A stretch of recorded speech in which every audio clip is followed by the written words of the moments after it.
എല്ലാവർക്കും നമസ്കാരം. Welcome back to Niyans. തേങ്ങ കൊണ്ട് തയ്യാറാക്കിയ നല്ലൊരു കിടിലൻ സ്വീറ്റിൻ്റെ റെസിപ്പിയാണ് ഇന്നത്തെ വീഡിയോയിലുള്ളത്.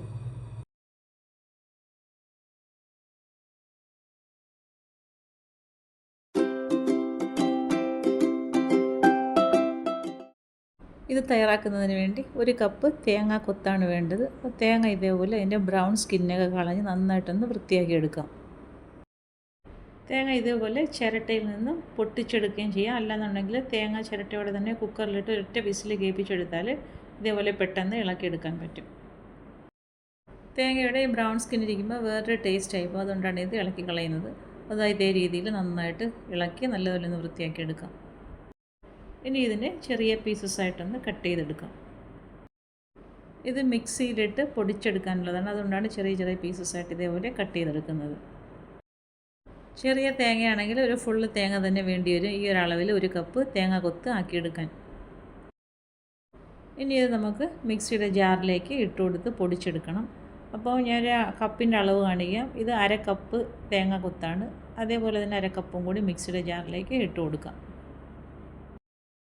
ഒരു ചെറിയ തേങ്ങയുടെ പകുതിയാണ് ഈ അര കപ്പ് തേങ്ങ കൊത്ത് കിട്ടിയിരിക്കുന്നത്. അപ്പം ഒരു ഫുൾ തേങ്ങയാണെങ്കിൽ ഒരു കപ്പ് തേങ്ങ കൊത്ത് കിട്ടും.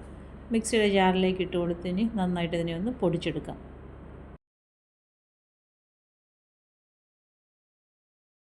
ഇതാ ഈ ഒരു രീതിയിൽ തേങ്ങ കൊത്ത് ഒന്ന് പൊടിച്ചെടുക്കാം.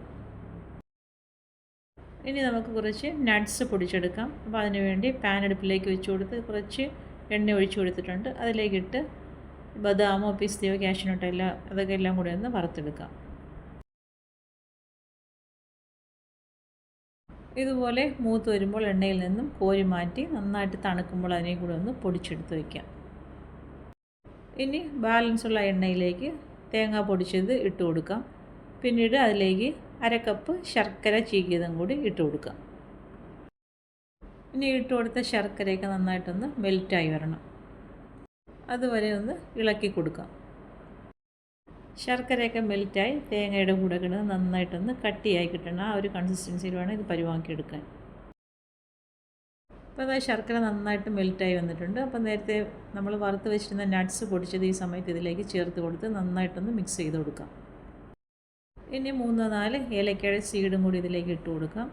അപ്പോൾ സീഡ് ഇങ്ങനെ ഇട്ട് കടിക്കുമ്പോൾ ഇഷ്ടമില്ലാത്തവർക്ക് അത് പൊടിച്ച് ചേർത്ത് കൊടുക്കാം. പിന്നീട് നന്നായിട്ട് ഇതേപോലെ ഒന്ന് മിക്സ് ചെയ്ത് കൊടുക്കാം. അപ്പോൾ അത് മെൽറ്റായി കിടന്ന ശർക്കരയൊക്കെ നന്നായി കട്ടിയായി നല്ലൊരു പരുവായി വന്നിട്ടുണ്ട്. അപ്പോൾ ഇത് കുറച്ചെടുത്ത് കയ്യിൽ വെച്ച് ഉരുട്ടി നോക്കാം. നന്നായിട്ട് ഉരുണ്ട് കിട്ടുന്ന പരുവാണെന്നുണ്ടെങ്കിൽ നമുക്ക് ഫ്ലെയിം ഓഫ് ചെയ്ത് കൊടുക്കാം.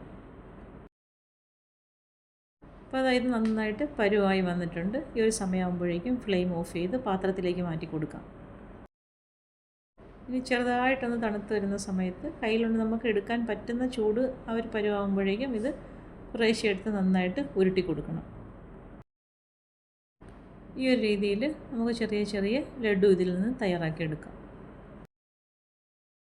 ഇതുപോലെ കയ്യിലേക്ക് എടുത്തു കൊടുത്ത് നന്നായി ഒന്ന് ഉരുട്ടിയെടുക്കാം. അവരവരുടെ ഇഷ്ടത്തിനനുസരിച്ചുള്ള വലുപ്പത്തിൽ തയ്യാറാക്കിയെടുത്തോളൂ. ഞാനിവിടെ തീരെ ചെറിയ ലഡുവാണ് തയ്യാറാക്കിയെടുത്തിരിക്കുന്നത്. ഈ ഒരു രീതിയിൽ നമുക്ക് ഈ ബാക്കിയുള്ളതെല്ലാം ഇതേപോലെ ലഡു തയ്യാറാക്കിയെടുക്കാം. തേങ്ങയും ശർക്കരയും കൊണ്ട് വളരെ ഈസിയായി തയ്യാറാക്കിയെടുക്കാൻ പറ്റുന്ന സൂപ്പർ ടേസ്റ്റായ ഒരു ഐറ്റമാണ്. അപ്പോൾ ഈ ഒരു രീതിയിൽ നിന്ന് തയ്യാറാക്കി നോക്കൂ.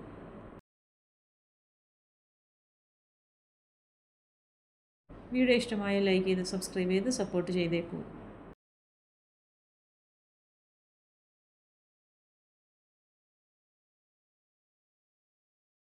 വീണ്ടും അടുത്ത വീഡിയോയിൽ കാണുന്നത് വരെ bye from Niyans. Thanks for watching.